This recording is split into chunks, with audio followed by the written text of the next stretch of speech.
Hello guys, welcome to today's Topic TV. Mag-ingat po tayong lahat. Isang bagong insidente na naman ng pagnanakaw ang naganap sa Letre, Malabon. Isang lalaking naka-face mask at may tattoo sa kaliwang braso ang kunwaring mamimili. Pero sa hindi inaasahang sandali, sumalisi at tinangay ang cellphone na ginagamit sa GCash transactions.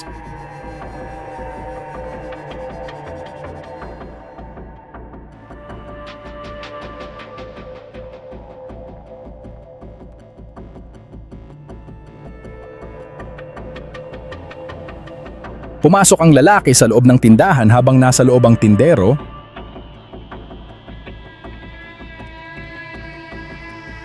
at nang lumabas ang tindero ay tila may hinahanap pa itong ibang items na kanyang bibilhin.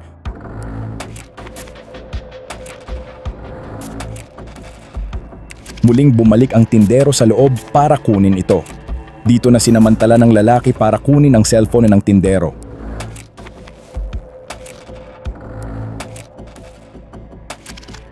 Sa panahon ngayon, kailangang maging mapanuri at laging alerto. Huwag kayong basta magpapapasok sa loob ng inyong tindahan. Dapat may off-limits kung hanggang saan lang sila dapat upang maiwasan ang mga ganitong pagnanakaw. Kaya kung may impormasyon kayo sa pagkakakilanlan ng lalaking ito, agad pong ipagbigay alam sa barangay o otoridad. Dito naman sa isang kantin, isang lalaki ang pumasok mag-alas 5 ng umaga para sana bumili ng ulam. At dahil maaga pa at tila nang uumpisa pa lang, mag-prepare ang kusinera kaya wala pa itong luto.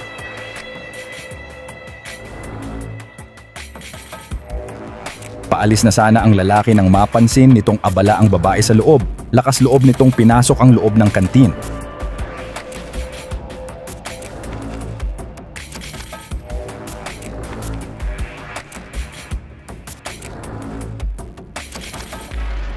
Wala namang kamalay-malay ang babae na may nakapasok na palang magnanakaw sa loob.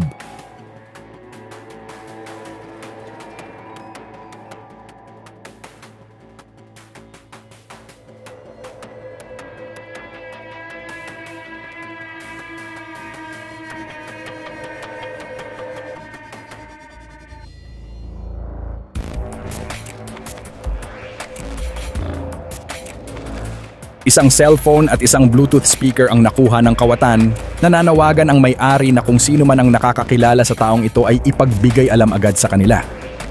Pagmasdan naman ang gagawin ng lalaking ito habang bumibili ng delata sa tindera.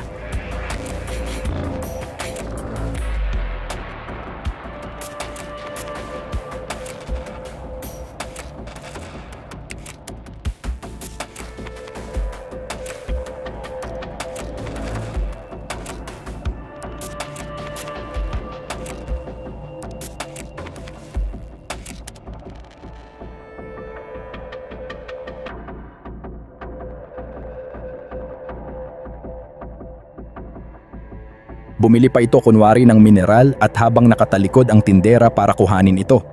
Biglang dinampot ng lalaki ang lagayan ng barya ng tindera at agad sumakay sa motor kasama ng iba pa niyang kasama.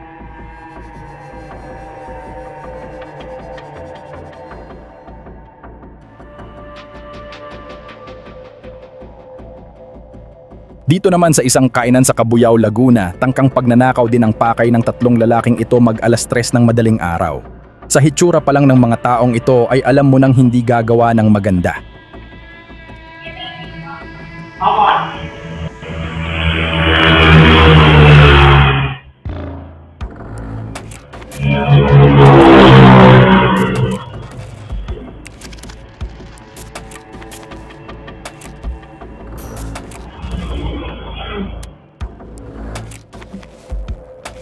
Mabuti na lamang at malakas ang kapit ng kahani-ate kaya hindi nagtagumpay ang mga kawatan.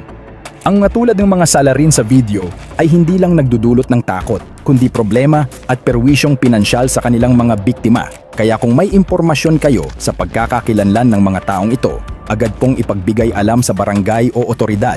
Ang pagiging alerto ay hindi lang para sa sarili, kundi para rin sa buong komunidad.